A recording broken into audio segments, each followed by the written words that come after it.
en présence de plusieurs invités et principalement du secrétaire exécutif du RHDP, M. Cissé Ibrahima Bakongo. Messieurs, nous recevons M. Koné-Tefour qui arrive maintenant, Pascal Souquier, Herman Aboua, Élisée Boloubeu, Daouda Koulibaly. Dans un instant, il sera donc assis et vous aurez donc tout le loisir de lui poser toutes les questions que se posent en tout cas les Ivoiriens. Bonsoir Monsieur Koné. Bonsoir madame. Merci d'être venu sur ce plateau. Pourquoi retourner au RHDP après avoir été très proche de l'ancien Premier ministre Soro Kibafori-Guillaume? Je voudrais d'abord vous saluer pour l'occasion que vous me donnez de parler de Koné-Tefour. Qui est Koné-Tefour? Koné-Tefour est un militant et cadre du RDR, initialement basé à Bobo. C'est avec le RDR que j'ai fait toutes mes armes.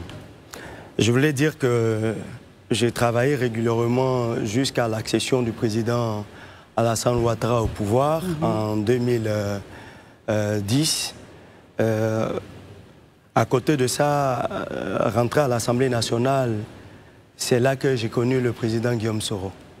Nous étions tous issus du même parti. Vous rentrez en tant que député? Député du RDR. Du RDR de quelle circonscription? La circonscription 1 d'Abobo. D'Abobo, très bien. Et donc, c'est là que je rencontre le président Guillaume Soro et nous avons commencé à marcher ensemble à partir de 2014.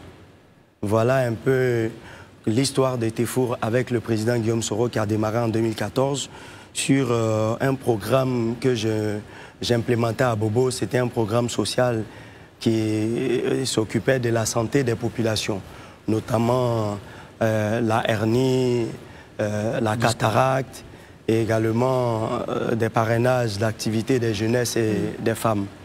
Tefour a travaillé donc étroitement avec les autorités d'Abobo sous le contrôle, j'allais dire le leadership de Adama Toungara, qui était à cette époque-là le maire d'Abobo.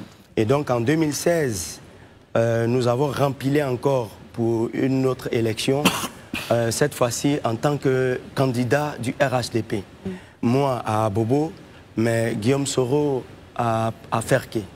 Donc vous voyez que ce qui nous a rassemblés, c'était le parti du président Alassane Ouattara. Premièrement avec le RDR, secondo avec le RHDP. Donc en interne, nous avons travaillé régulièrement à construire un leadership autour du président Guillaume Soro. L'objectif, c'était de préparer la succession du président Ouattara avec le président Guillaume Soro. Jusqu'à ce qu'on arrive en 2018, où j'étais candidat initialement contre le ministre Adama Toungara, qui a été remplacé par le ministre d'État Ahmed Bakayoko. Et donc, après cet épisode, nous avons travaillé dans le cadre d'une organisation citoyenne que nous avions mis en place avec pour président le député Soro Kanigui Mamadou. C'était le RACI, initialement appelé le Réseau des Amis de Côte d'Ivoire, qui a fait sa mue pour devenir un parti politique. Et donc, l'histoire avec le GPS est une histoire très récente, une histoire récente, et les orientations que j'ai observées ne m'ont pas convaincu. Parallèlement à cela, je regardais dans le rétroviseur, puisque moi, j'étais essentiellement cantonné sur la commune d'Abobo.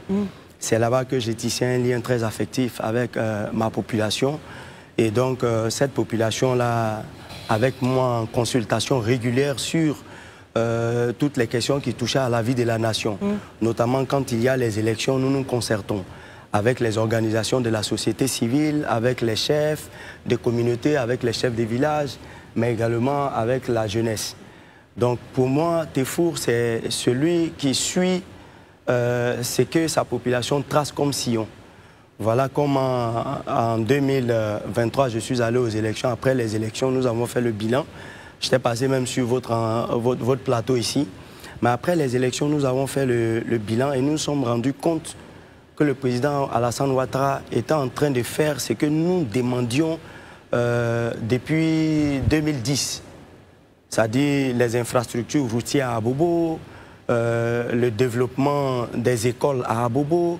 Et j'ai pu vous dire que ce qui nous a impressionné, c'est que les écoles qui étaient en lambeaux à Bobo, ont commencé à être réhabilités. Des tables bancs ont commencé à être distribués dans les inspections de l'enseignement primaire d'Abobo. On a vu à partir de 2010 le nombre de commissariats qui était de 5 qui est passé à 9 à Abobo. C'est-à-dire que le président Alassane Ouattara est en train de s'occuper désormais de la santé des Abobolais, de l'éducation des Abobolais. On a vu la réhabilitation de l'hôpital général d'Abobo qui est devenu aujourd'hui un CHR avec un plateau technique que nous apprécions. On a vu le chantier du plus grand CHU de Côte d'Ivoire. Donc au total, les infrastructures... Voilà, sont ces infrastructures routières, les infrastructures sociales de base qui nous ont impressionnés, qui nous ont fait comprendre que le contre-pouvoir que nous étions en train de faire à l'opposition, que le président Alassane Ouattara avait une oreille très très attentive et qu'il a commencé à suivre tout ce que nous disions comme critique et à corriger. À partir de cet instant-là, quand vous avez contribué à l'accession de ce leadership au pouvoir, qui écoute les plaintes des populations, qui corrige, je pense qu'il mérite d'être accompagné. Voilà ce qui a guidé nos pas. Très bien. Alors nos amis vont maintenant vous poser des questions. Commençons avec vous, Herman. Tout de suite, quand vous défendiez Guillaume Soro, vous accusiez le RHDP d'injustice et d'abus de pouvoir. Est-ce qu'à l'époque, quand vous le disiez ainsi, vous le présentiez ainsi, vous le conceviez ainsi, vous estimez que vous étiez dans le faux? Ou avez-vous changé d'avis aujourd'hui? Je voulais vous dire que la politique, c'est comme un jeu de football. Hein. Quand vous êtes dans un camp, vous utilisez les éléments de langage et vous défendez ce camp. Hier, quand j'étais avec Guillaume Soro, je défendais, j'allais dire, Guillaume Soro bec et ongle. Et je le faisais vraiment avec beaucoup de sincérité. Mais vous savez, quand vous êtes dans un combat qui ne vous permet pas d'avancer, vous êtes dans un combat qui risque de vous perdre le temps. Je dis bien qu'il risque de vous perdre le temps parce que après 2018, moi je suis allé en prison. Quand je suis sorti, ce qui était mon travail à Abobo, la politique, j'ai commencé à préparer les élections de 2023. En préparant ces élections de 2023, j'ai vu mes camarades des GPS se mettre à me tirer par le bas. Je me suis dit à un moment donné... C'est-à-dire, ils faisaient quoi concrètement? Oui, en fait, à Abobo, nous avons les organisations de jeunesse du GPS. Et quand vous les invitez pour travailler, moi je suis un élu d'Abobo. Quand vous les invitez pour travailler et qu'ils ne veulent pas travailler, et qu'ils sont appelés par des hauts cadres, en disant que non, tu n'as jamais été nommé au sein des GPS, tu es un cadre des GPS, mais que tu n'as pas de poste de responsabilité, alors que GPS est en construction, je pense que c'est le combat politique de terrain, à convaincre les Ivoiriens à adhérer aux idéaux des GPS qui étaient plus importants. Mais je ne savais pas que c'était une histoire un combat de personnes. Je suis allé aux élections de 2023 en tant qu'indépendant. Je suis passé sur votre plateau, vous m'avez posé la question de savoir est-ce qu'en allant aux élections, alors que le président Guillaume Soro de GPS a appelé le GPS à ne pas aller aux élections, est-ce que ça ne vous mettra pas en porte-à-faux? J'ai dit non. Je suis un citoyen ivoirien. J'ai commencé la politique avant de connaître le président Guillaume Soro. Je suis un citoyen ivoirien qui se bat pour sa population comme ailleurs. Les politiques se battent pour leur population. Pour moi, la politique a pour définition étymologique la gestion de la cité. C'est la gestion de la cité qui guide nos pas. Et ce sont les populations d'Abobo qui m'ont inspiré. Mais pas un être humain, pas un individu, encore moins un leadership. Et donc je suis allé à cette élection. Malheureusement, les cadres des GPS ne m'ont pas accompagné. Ils ont même appelé nos camarades de GPS qui sont à Bobo à aller soutenir le maire sortant de Ferké, le maire Kaweli, que je salue des passages, alors qu'il y a 2 poids, 2 mesures. Donc il n'y a plus d'injustice pour vous, selon vous, il n'y a plus d'abus de pouvoir. Si moi je suis en train de me battre pour mon leader, pour une injustice, et puis moi-même dans cette bataille-là, je subis une autre injustice, je me dis que le combat que je mène est un faux combat. Je reviens à moi-même, à Abobo, je me cantonne sur ma population, parce que ce qui a soutenu mon entrée en politique, ce sont mes parents d'Abobo. Et pour ceux-là, je ne reculerai pas. Alors, Daouda, question. Monsieur Tefou, moi je vous ai écouté longuement. J'ai beaucoup vu, peut-être beaucoup d'actes de contrition. De contrition, parce que Je me rappelle parce que pour avoir suivi votre campagne, je pense qu'on s'est croisés à Bobo lors de votre campagne. En quelle année? Le slogan c'était on ne En quelle année? Face à Ahmed Bakayoko. En 2018. Voilà. Le slogan c'était on ne tue pas à Bobo. J'ai vu beaucoup de jeunes à Bobo. Je pense qu'on a une vidéo qui circule en ce moment. Bien sûr. Sur la toile, justement, par rapport à cela. Avec votre permission, on va la regarder et puis on revient pour l'explication.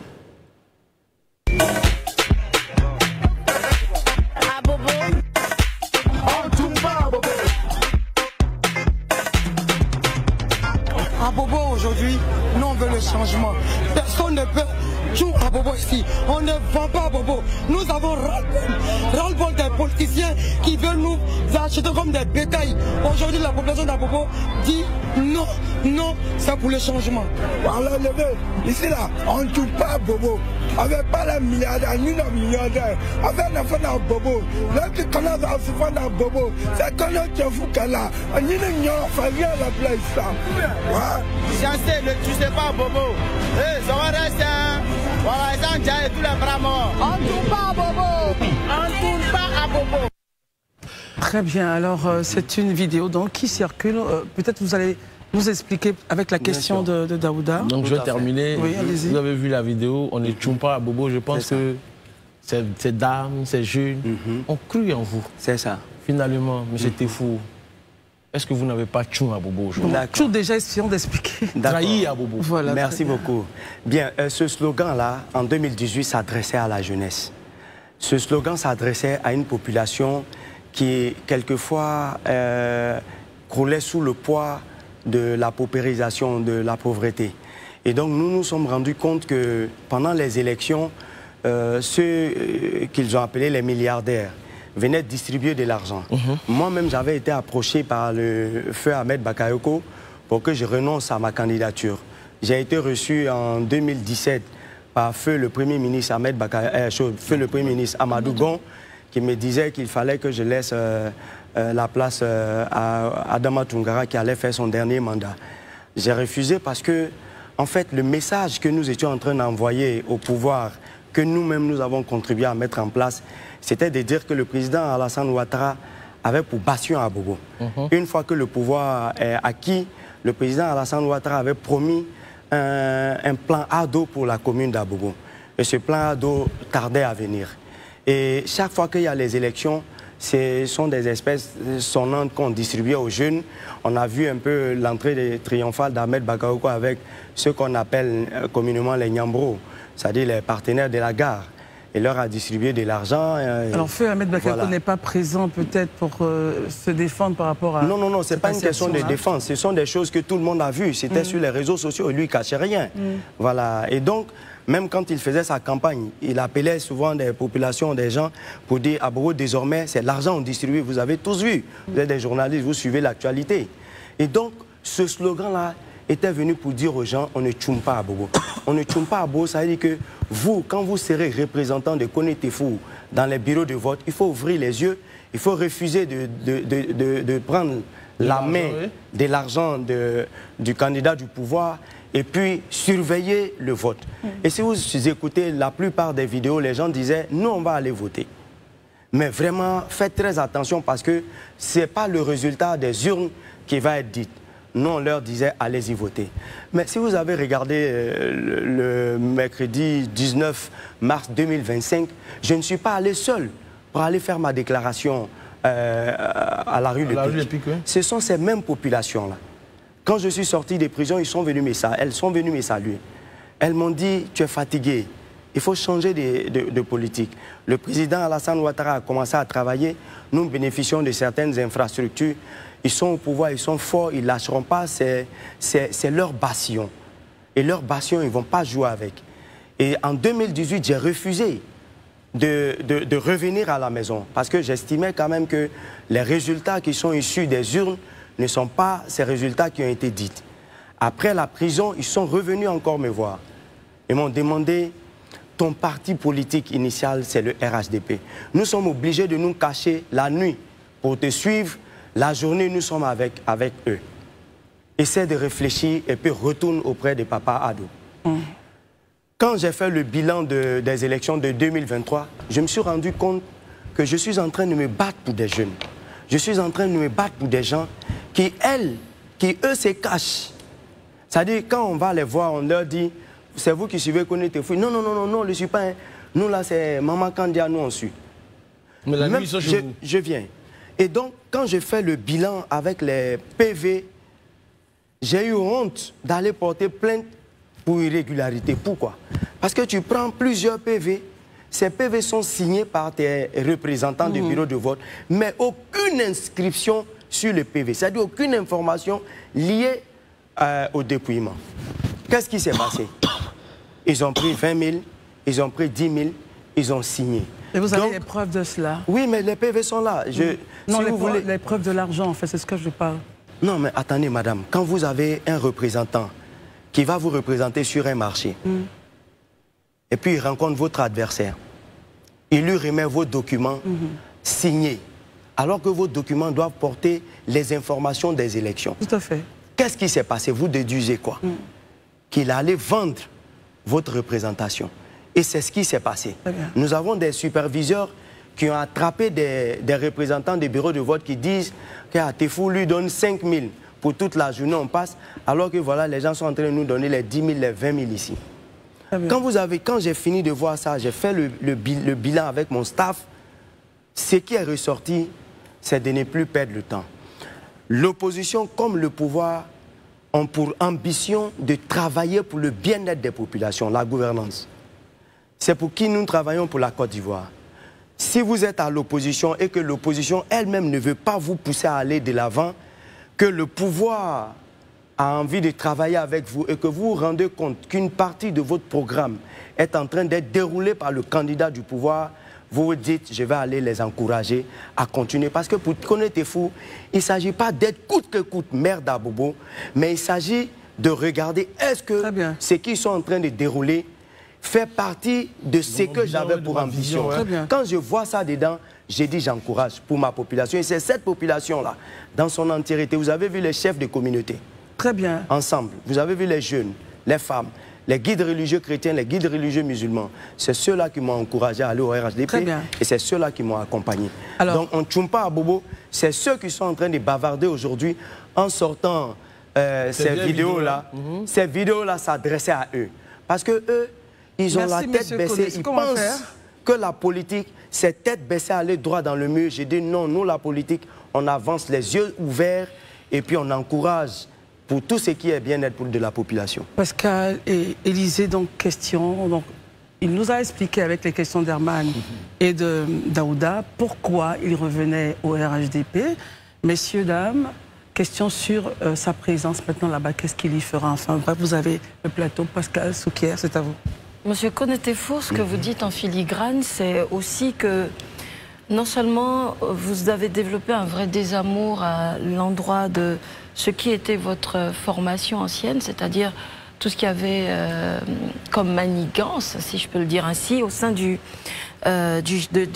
GPS, Mais vous évoquez aussi beaucoup de questions liées à l'argent, des représentations qui sont vendues. C'est ça. Permettez-moi le terme. Est-ce que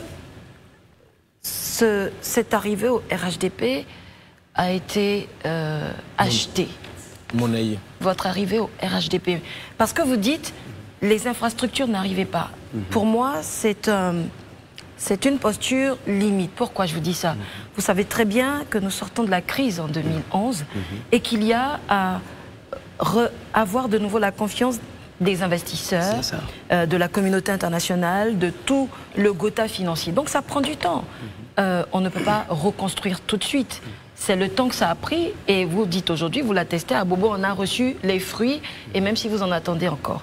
Donc, vous dites que les autres en filigrane étaient vendus. Est-ce que vous êtes vendu au RHDP pour ce retour-là?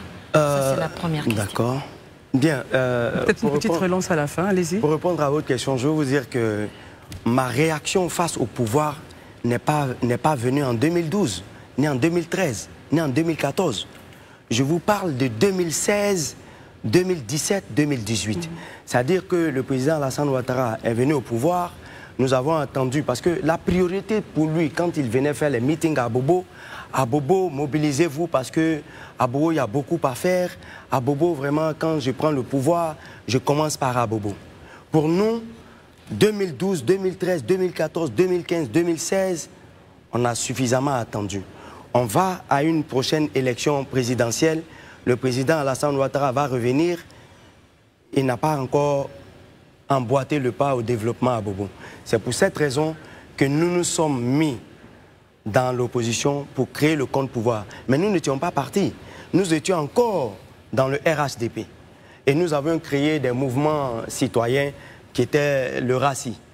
Et donc à l'intérieur du RACI, à l'intérieur du RHDP, nous étions des députés, des cadres du RHDP. Alors parlons d'aujourd'hui. Oui. Qu'est-ce que votre présence aujourd'hui au RHDP va apporter? Ben, aujourd'hui, à la veille des élections présidentielles, le président Alassane Ouattara a besoin de rassembler toutes les forces qui l'ont accompagné en 2010. C'est un challenge.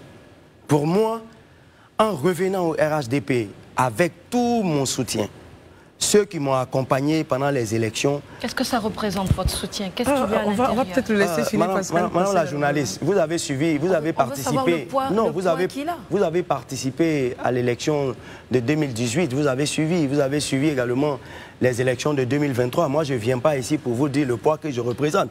Mais allez-y demander au RHDP, allez-y demander aux autres partis politiques. Je vais vous donner la preuve de ce que je pèse, même si ce n'est pas beaucoup. Alors dites. Quand j'étais candidat aux élections de 2018, j'ai eu le soutien du président Guillaume Soro avec la population. La population aspirait. Et vous avez entendu dans l'élément vidéo Tchumpa à Bobo, on ne veut plus des milliardaires. Parce qu'un des milliardaires qui avait fait 17 ans à la tête de la magistrature d'Abobo était Adama Tunkara. On n'a rien vu. Mais vous parlez là d'un cas du RHDP, parti que vous avez rejoint. Oui, oui. Ça ne l'empêche pas de dire la vérité. Oui, ça ne m'empêche pas, non, s'il vous plaît. Pas du tout, mais bien sûr, c'est important de le... S'il vous plaît, moi je défends ma population. Je défends ma population. Et c'est ce que la population dit. J'habite à Bobo. Je parle avec la population. Les chefs, ils viennent chez moi. Les présidents d'associations viennent chez moi. C'est quand on s'est dit, j'ai traduit ça sur le terrain politique. Et c'est pour cela que quand je parle avec les preuves. En 2018, j'ai eu le soutien de la population. Quand le Premier ministre Ahmed Bagayoko est arrivé à Bobo, il a demandé à ce qu'on travaille ensemble. J'ai dit non, on va aux élections. Après les élections, si je ne pesais pas, il n'allait pas tout faire pour chercher à ce que je me rapproche de lui. Vous parlez là du RHDP? Oui, du RHDP. Il est allé jusqu'à rencontrer mon père à Bobo. C'était sur les réseaux sociaux, tu lui communiques. Après cet épisode, je suis allé aux élections de 2023. Si je ne représentais rien, le président Henri Konan Bédié, qui m'a reçu, qui m'a donné son onction, qui a demandé à ce que son candidat, Koné Gogé, retire sa candidature en ma faveur, alors que je suis candidat indépendant. Ça signifie beaucoup de choses. À côté de cela, quand on finit avec les élections municipales, Madame le maire, Madame la présidente du Sénat a eu plusieurs tentatives de me rencontrer. Je la salue parce que vous savez, un bon politicien, quand il identifie un leadership qu'il veut l'avoir, il se donne tous les moyens. Je ne suis pas acheté. J'ai regardé, j'ai dit, le développement du programme qu'elle est en train d'implémenter ressemble à une partie de mon programme. À partir de cet instant-là, je n'attendrai pas forcément 10 ans, 5 ans, 20 ans pour devenir maire d'Abobo pour faire ce que la population a demandé. Ça m'a fait plaisir de voir qu'il y a un cas qui transporte les chefs de communauté, alors que dans mon programme, j'avais promis pour le respect des garants de nos us et coutumes. J'ai vu également que dans chaque quartier, il y a un comité de salubrité. Du matériel est donné. Moi, je le faisais avec mes maigres moyens. Mais avec le budget de la mairie, je vois que ça a pris un peu de l'ampleur. Ça m'a fait plaisir. Vous êtes satisfait de la gestion? Je suis satisfait de cette gestion. J'ai vu également que pour ce qui concerne les petits soutiens qu'on apporte quelquefois aux familles défavorisées pendant les fêtes. Parce qu'à Bobo, pendant les fêtes, il y a des gens qui n'ont même pas 1 kilo de riz. Mais je vois que Madame le maire d'Abobo a mobilisé des bienfaiseurs à venir avec des sacs de riz, à venir avec de l'huile. Et régulièrement, des gens viennent à Bobo pour soutenir nos populations. j'ai dit quelque part, cette population-là est venue me voir pour dire, honorable, c'est que vous étiez en train de prévoir pour nous, ça a commencé à venir. Soyez candidat encore aux prochaines élections, parce que chaque fois que vous êtes candidat, on voit que la gouvernance s'améliore à Abobo. Pour moi, la politique n'est pas seulement la conquête d'un fauteuil ou d'un poste. La politique aussi, c'est de peser le contrepoids pour améliorer la gouvernance de ceux que vous critiquez. Et ça, quand c'est bon, il faut dire que c'est bon. C'est pour cela qu'aujourd'hui, je suis le président Alassane Ouattara, je suis le RHDP, pour qu'il puisse avoir ce dernier mandat pour terminer le travail titanesque qu'il a commencé. Parce que par comparaison, quand vous regardez le travail qui a été fait par le président Félix Houphouët-Boigny, après le président Félix Houphouët-Boigny, tous ceux qui sont passés jusqu'à Alassane Ouattara, on n'a pas vu des chantiers vraiment d'envergure. Aujourd'hui, tout le monde convient que le travail qui est fait est bon. Bien que certains disent qu'on ne mange pas le goudron, mais le goudron permet de développer le commerce à Abobo. Le goudron permet de rallier des quartiers sans perdre de temps. Comme on le dit, le temps c'est de l'argent. Et à Abobo, on gagne le temps. Alors, on gagne de l'argent. Élisée, vous avez la parole. Tout à l'heure, dans vos propos, on entend, vous avez fait votre historique. Et dans votre historique, vous êtes un cas du RDR. Et ça depuis des lustres. Qu'est-ce qui fondamentalement a posé problème pour que vous et un ensemble de cadres qui étaient précédemment au RDR rompez les amarres avec le président Ouattara, notamment Guillaume Soro et autres? Qu'est-ce qui fondamentalement a été à la base de la rupture? Au point où RDR, vous avez milité pendant plusieurs dizaines d'années, vous ayez abandonné ce parti-là pour vous mettre ensemble avec Guillaume Soro qui, lui, était avec vous, ça faisait même pas plus d'une dizaine d'années que vous vous connaissez ou que vous militez ensemble au niveau du Parlement. Qu'est-ce qui fondamentalement a été la pomme de discorde au point où on s'est séparés pour des gens qui, depuis des lustres quand même, avaient milité au sein du RDR qui appartenait au président Ouattara? On veut savoir ça, les gens veulent savoir aujourd'hui, c'est quoi la pomme de discorde? Bien, vous savez, c'est à l'image d'une famille. Vous avez un père, une mère, et puis vous avez les enfants. En général, quand on avance, les enfants sont préparés à prendre le relais. À un moment donné, nous avions pensé, ça c'est mon cas, je ne dis pas les autres, nous avions pensé qu'à un moment donné, la succession naturelle du président Ouattara se ferait avec le président Guillaume Soro. Parce que la constitution ancienne prévoyait que le dauphin constitutionnel pour la succession du président en cas de vacances de pouvoir, ce serait le président de l'Assemblée nationale. Voilà ce qui a fait que nous nous sommes mis rapidement autour de lui, parce que c'est notre génération. Nous nous sommes dit que si il est promis que lui va succéder à Ouattara, c'est bon que nous, sa génération, on se mette autour de lui. C'est ce qui a guidé le fait que ce n'était même pas encore une rupture, ça je peux vous le dire. C'est ce qui a fait que beaucoup de cadres, et pas moi seulement, mais dès que la nouvelle constitution a été promulguée et que Guillaume Soro n'était plus le dauphin constitutionnel, il y a beaucoup qui se sont retirés. Nous avons continué à mener le combat jusqu'à ce que le combat prenne une autre tournure. Si vous avez remarqué, avec le RACI, nous travaillons régulièrement à l'implantation du RACI. Alors aujourd'hui, vous revenez au RHDP. Qu'est-ce qui change fondamentalement pour vous vis-à-vis de cette question? De quelle question? Celle dont vous parliez tout à l'heure. Oui, ce qui a fondamentalement changé, c'est qu'aujourd'hui, le président Alassane Ouattara, qui est le leader du RHDP, auquel nous appartenons, n'a pas encore dit qui est son successeur. Je me suis rendu compte que nous nous sommes trompés. Et ça, il faut être franc. Beaucoup à l'époque, oui, nous nous sommes trompés parce que nous nous sommes dit qu'il y avait peut-être une sorte de deal entre le président Soro Guillaume et Alassane Ouattara qui préparait la succession avec le président Soro Guillaume. Et nombreux sont ceux qui, lorsque Guillaume Soro était au Parlement, venaient lui faire allégeance. Je sais que vous, les journalistes, vous êtes tous contemporains. Beaucoup sont ceux qui ont vu les cadres du RHDP, les cadres d'autres partis politiques, venir avec Guillaume Soro. Et beaucoup ont milité dans les mouvements autour du président Guillaume Soro. C'était la succession que nous étions en train de préparer, parce que nous nous sommes dit que si la succession doit se faire avec quelqu'un qui est de notre génération, il est de notre devoir d'aller le soutenir. Voilà ce qui nous a guidés à y aller. mais ce n'était pas une rupture. Alors je reviens sur ma question. Mais votre question demeure. Ma question demeure. Je veux dire, aujourd'hui, qu'est-ce qui a fondamentalement changé puisque depuis le 19 mars, vous êtes reparti. Alors sur cette question, pour vous, qu'est-ce qui a changé? Ben, aujourd'hui, personnellement, ce qui a changé, c'est que le président Ouattara dit qu'il est candidat en 2020. Il n'a pas encore dit. Non, en 2020, il a été candidat. Et tout le monde l'a accepté. Tout le monde. Par rapport au vote de la Constitution de 2016, la nouvelle Constitution.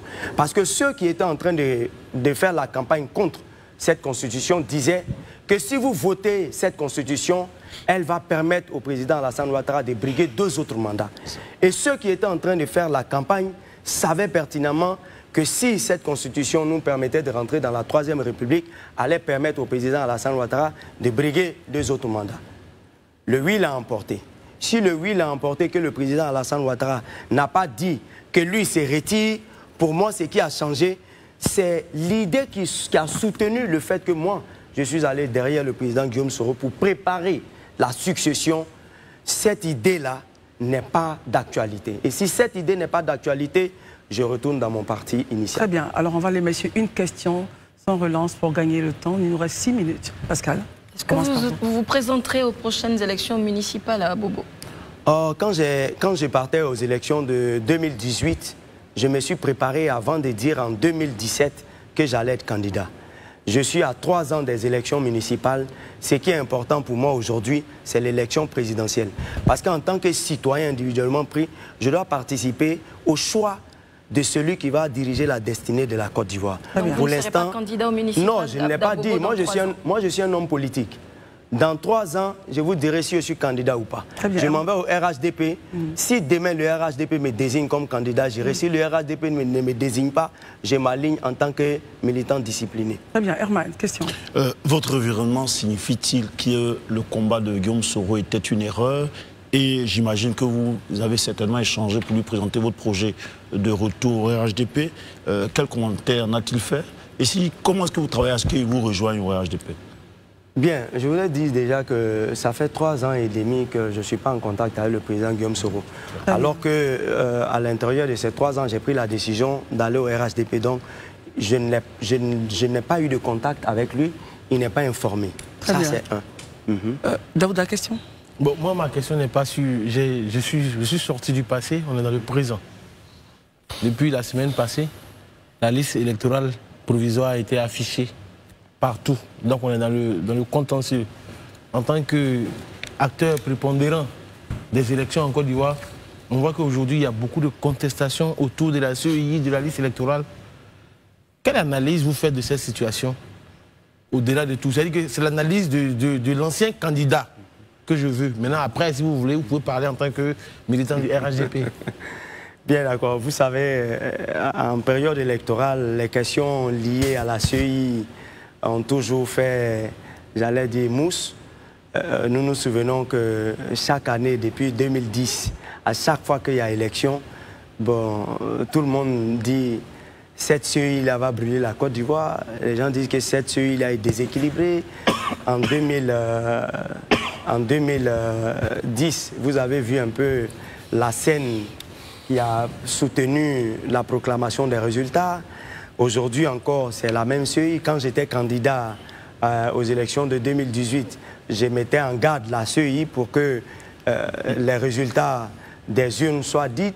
C'est-à-dire que chaque fois que vous allez aux élections, les réactions dépendent de la position dans laquelle vous êtes. Donc vous, politiciens, vous êtes des malhonnêtes? Non, je viens. Je viens. C'est trop fort, Non, je viens. Vous savez, on s'en va à une élection. La seule chose que les gens veulent, c'est quoi? C'est ce qui les arrange. Et c'est ce que chaque politicien, ce n'est pas malhonnête. Ça fait partie de la nature humaine.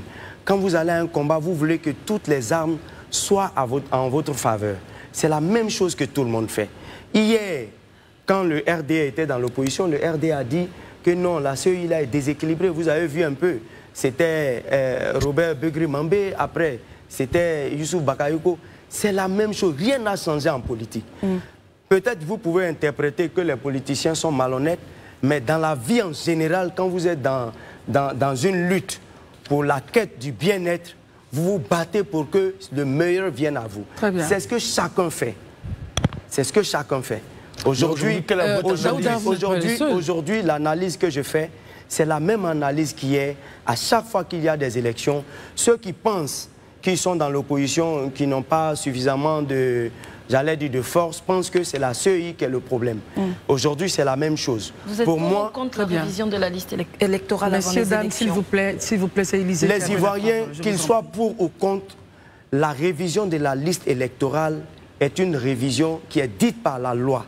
La loi dit que chaque année, il y a une révision de la liste électorale. Il appartient aux institutions qui mettent en œuvre cette loi-là, de la faire en fonction des moyens qu'ils ont, en fonction des moyens qu'ils n'ont pas. Mais moi, je ne fais pas de commentaires là-dessus, parce qu'il y a eu une révision, la liste provisoire a été affichée, il appartient à l'opposition de se battre pour bénéficier sinon pour faire entendre leur voix. Élysée, question? Vous êtes devant les Ivoiriens, droit dans les yeux.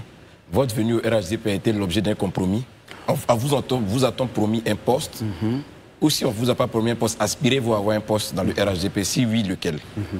Bien, vous avez vu, quand j'ai fait mon intervention là-bas, je savais que beaucoup de gens m'attendaient sur ce sujet-là. On ne m'a pas démarché pour aller au RHDP, c'est moi-même. Avec ma population, on a décidé d'aller au RHDP. Je vous ai dit pourquoi. En y allant, c'est moi qui ai fait la démarche de rencontrer Madame la Présidente du Sénat. Je lui ai dit, je veux rencontrer le président Alassane Ouattara pour lui dire que je reviens auprès de lui. Voilà la démarche. Quand c'est vous qui vous levez pour aller, c'est une marchandise que vous partez vendre. Si vous partez vendre cette marchandise-là, vous devez en dire le prix. Mais pour moi, il s'agissait tout simplement de revenir à la maison familiale parce que le traitement que j'ai eu hier au RDR, quand Alassane Ouattara prend le pouvoir, je suis devenu député. C'est-à-dire que moi, je suis un bénéficiaire de ce combat-là. Aujourd'hui, je me rends compte qu'on s'en va à un dernier virage pour le vieux. Là où je suis est presque sans issue. Je retourne à la maison. Parce que quand vous parlez du vieux, le président Alassane Ouattara. Oui, il l'appelle papa. Non, c'est notre papa. Je retourne à la maison pour ne pas être celui d'un enfant ingrat qui a mené le combat pour qu'il soit au pouvoir et puis qui au soir, sinon à son dernier virage, vient le combattre. Je reviens à la maison pour l'aider. Je n'ai pas demandé un poste. Je leur ai dit pendant mon discours que j'attends qu'on me donne un poste, mais un poste politique en fait. Un poste politique qui va me permettre de me déployer. Parce qu'en fait, pour un homme politique, c'est à l'intérieur des responsabilités politiques qu'on vous confie que vous faites votre promotion, que vous vous déployez et puis on découvre en vous quelqu'un qui peut briguer un poste au plan administratif, etc. Pour moi, si on doit me donner un poste, c'est selon ma valeur. C'est selon le combat que je mène, c'est selon le mérite. Pour l'instant, c'est le RHDP, c'est le cadre du RHDP, c'est le président Alassane Ouattara qui va apprécier le travail que j'ai fait. Le travail de contre-pouvoir que je faisais à Bobo a été suffisamment apprécié. Parce qu'à chaque fois qu'il y a élection, les candidats du RHDP sont obligés de chercher à négocier avec Tefou pour que Tefou renonce à sa candidature et les rallie. Tefou n'a jamais accepté, mais cette fois-ci, ce n'est pas eux qui m'ont démarché, c'est moi-même qui ai pris mes deux pieds. Aller dire que je veux revenir au RHDP, ce n'est pas monnayer. Je n'ai pas reçu un centime, je n'ai pas reçu d'argent, je n'ai pas reçu une promesse. Mais on devrait donc s'attendre à ce que vous ayez un positionnement, vous soyez positionné justement politiquement, mais bien sûr, pour travailler et mener campagne pour votre nouveau parti. Tout politique attend ça. Très bien. Tout politique. Alors votre dernier mot? Mon dernier mot, je voudrais dire aux Ivoiriens que la politique c'est un jeu. La politique c'est un jeu et ce n'est pas moi qui l'ai inventé. J'ai vu mes dévanciers, le président Henri Konan Bédié et le président Alassane Ouattara, qui étaient des opposants très farouches. Mais quand j'ai vu le président Bédié appeler les Ivoiriens à voter le président Ouattara, je me suis dit, dans la vie, tout est possible. Ce n'est pas les individus qui comptent, mais c'est le pays qui compte. C'est la nation qui compte. Pour tout ce qui touche à la vie de la nation, on doit être capable de renoncer à la violence, de renoncer à certaines difficultés qu'on crée à notre pays et puis aller pour ce qui est apporte le bien-être à la population. Je demande aux Ivoiriens d'ouvrir les yeux. Moi-même, je suis allé aux élections par 2 fois. On m'a dit appelle les gens à sortir parce qu'on a volé ta victoire. J'ai dit non. Cette année, si on ne m'a pas donné, il y a d'autres élections. Si vous pensez comme ça, il n'y aura jamais de violence en Côte d'Ivoire.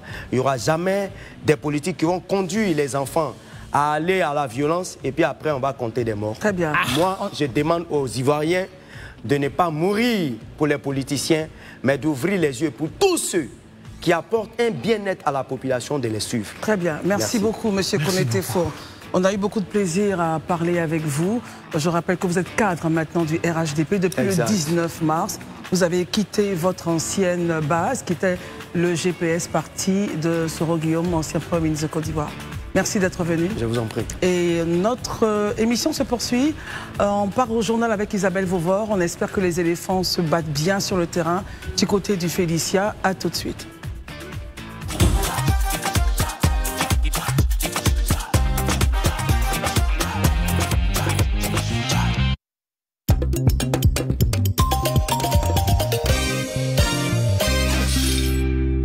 Sur ce numéro-là, non? Tu es sûr que c'est sur ce numéro que tu as fait le dépôt? Aïe. Mais c'est toi qui écris, non? Aïe, mais c'est toi qui as lu, non? Ah, les gars. Mais non, je ne trompe plus. On met dans le QR code. Quand tu as le jet, faut le sécuriser. Avec ta nouvelle appli MyMomo, scanne ou partage des QR codes pour effectuer tes opérations en toute sécurité. Télécharge-la et gagne 1 giga ou paie 0 francs au premier retrait. MyMomo, c'est simple, rapide et sécurisé. T'es sûr que tu vas tromper? Vas-y, ton 6, ça c'est pas un 9. J3A Partners AM, en collaboration avec l'Association ivoirienne des investisseurs en capital, organise la 2e édition de l'Abidjan Private Equity and Venture Capital Summit du 3 au 4 avril 2025 au Palais des Congrès du Sofitel Hôtel Ivoire. Opérateurs économiques de tout secteur, investisseurs institutionnels, fonds d'investissement, start-up, fournisseurs de services, vous êtes tous conviés à cette messe annuelle du financement. Infoline, plus 225 27 22 51 85 18. Depuis 35 ans, nous nous rencontrons et apprenons à nous connaître. Nous avons vécu des petites et des grandes victoires. Nous avons murmuré de douces choses et avons créé des actes solidaires et inoubliables. Nous avons toujours été joyeux, festifs, enjaillés, célèbres pour notre hospitalité. Toujours différents et amoureux de nos traditions, le partage est au cœur de notre vie. Château de France, on est tombé dedans. Chers électeurs, la Commission électorale indépendante CEI vous invite à consulter la liste électorale provisoire qui sera affichée du 17 au 21 mars 2025 ou consulter la liste électorale provisoire dans les lieux de vote sur le site internet de la CEI www.cei.ci ou en tapant #919 #. Sur quoi portent les réclamations? L'inscription des personnes omises, les corrections d'erreurs et des irrégularités sur les données personnelles, la radiation des personnes décédées ou ayant perdu leur qualité d'électeur ou indûment inscrites. Du 22 mars au 5 avril, faites vos réclamations avec les copies et les originaux des pièces justificatives. Tous les jours, de 8h à 15h, rendez-vous dans les locaux de la commission électorale locale. Chers électeurs, le contentieux est une étape importante dans le processus électoral pour des élections libres et transparentes. La CEI en toute transparence.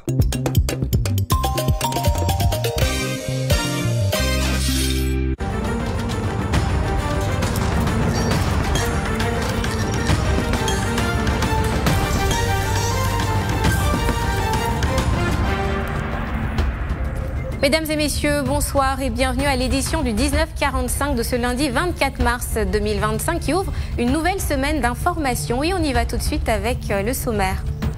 Un rebondissement dans l'affaire du foncier à Akwedo, accusé par Jean-Jacques Yaba Sakwa. Sylvestre Akwani réagit et c'est à suivre dans un instant. Puis on parle d'un sujet important, la prévention du cancer du col de l'utérus. Les autorités invitent les femmes à se protéger dès le 7 avril 2025. Et enfin, toujours dans cette édition, on évoque la gestion de l'eau et des glaciers. Et pour cause, la Côte d'Ivoire renforce son action contre le réchauffement climatique. Le litige foncier d'Akwedo n'a pas fini de livrer tous ses secrets. En réponse aux accusations de Jean-Jacques Yaba Sakwa portant sur une parcelle de 11 hectares et qui menace... La trahison au niveau politique. Ce qui fait à ce que la jeunesse aujourd'hui n'a pas confiance. Et c'est ça que Live TV nous offre. Je suis très content pour cette vidéo de Live TV. Et il faut dire, moi je suis déçu de connaître les fous. Je suis déçu. Parce que vous ne devez pas faire croire aux gens que la politique n'est qu'un truc de business. Parce que ce n'est pas ça réellement. Il y a des hommes intègres dans la politique qui mènent des combats sincères. Oui, dans la politique, on peut réussir parce que c'est un métier, comme tout le reste. Ceux qui décident de faire la politique ont décidé de mettre leur vie en danger. Ils prennent des risques. Mais par la même occasion, ils peuvent changer la vie des gens et changer la leur au passage. Parce que quand on est président de la République, on a des avantages. Donc même si on ne vole pas en sortant de là, on peut être très aisé. Quand on sort du palais présidentiel, après cela, on doit être surveillé. Ça veut dire qu'il y a des agents de sécurité qui sont mis à notre disposition après le pouvoir. Nous avons des ménagères à la maison, nous avons des gardiens, des chauffeurs, nous avons tout ce qu'il nous faut pour qu'on puisse vivre dignement notre vie. Donc on ne souffre plus. Et ça, c'est ce qui est mérité selon la Constitution, selon la loi. C'est le respect tout simplement, ce n'est pas le vol. Et donc la politique peut nourrir son homme et payer son homme et rendre son homme aussi riche. C'est possible d'économiser étant là-bas et devenir quelqu'un.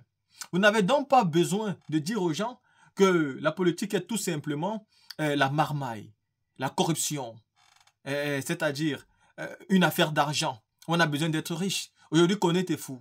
Qui traitait hier le RHDP de parti de corrupteurs est en train de dire qu'aujourd'hui, en train de dire qu'Alassane Ouattara c'est le meilleur cas, et en train de dire qu'il n'a jamais rien gagné, en train de dire que c'est Ouattara qui est le meilleur que Guillaume Soro. Tout ça c'est pourquoi ces hommes politiques. Et c'est pourquoi moi j'ai du respect pour Soro Guillaume. Parce que même quand il a quitté Alassane Ouattara, il a fermé sa bouche. Même quand il a quitté Alassane Ouattara, il est en train de garder ses secrets. C'est ça qu'on parle d'un homme intègre, un homme qui fait la politique avec un sens, un homme qui a vraiment une conviction de la chose politique, qui ne bavarde pas simplement pour bavarder. Le reste autour de lui, c'est lui, Soro Guillaume aujourd'hui, qui nous fait croire qu'il a une coquille vide. Toutes ces grandes personnalités, regardez aujourd'hui M. Konaté-Zié, qui est aussi avec Soro Guillaume, mais qui aujourd'hui demande à Soro de rentrer vers Alassane Ouattara. Donc pour lui, la solution, c'est que Soro rentre vers Ouattara. Elle n'est nulle part ailleurs. Et vous comprenez que ces gens-ci ne sont absolument pas là pour le même combat que Soro Guillaume. Ils ont d'autres intentions. Ils ont tellement supporté la famine que je ne veulent plus supporter. Pour eux, pour qu'ils recommencent à manger, il faut que Soro rentre à côté d'Alassane Ouattara. Peut-être comme s'ils vont recommencer à travailler. Mais vous pensez vraiment que si Soro rentre avec Alassane Ouattara, il va encore vous faire confiance à vous, M. Konaté-Zié? Vous tous qu'il avait quitté, qui est parti au RHDP, vous pensez sincèrement que si Soro revient, il va encore vous faire confiance? Il va encore travailler avec vous, même s'il est stupide comment, cette heure, il ne la fera plus jamais. Donc, il ne sert à rien de demander à Soro de revenir, parce que même s'il revient, il ne sera plus avec vous. Vous avez choisi votre camp, et que Soro a compris aujourd'hui qu'il s'en aille avec vous, c'est une perte de temps, parce que vous n'êtes que des personnes qui sont dans une coquille, en croyant que la coquille est remplie, pourtant elle est à moitié pleine. Là, si vous venez d'écouter ce débat de Live TV, que j'ai bien apprécié, dites-moi ce que vous pensez, on se voit pour un autre débat.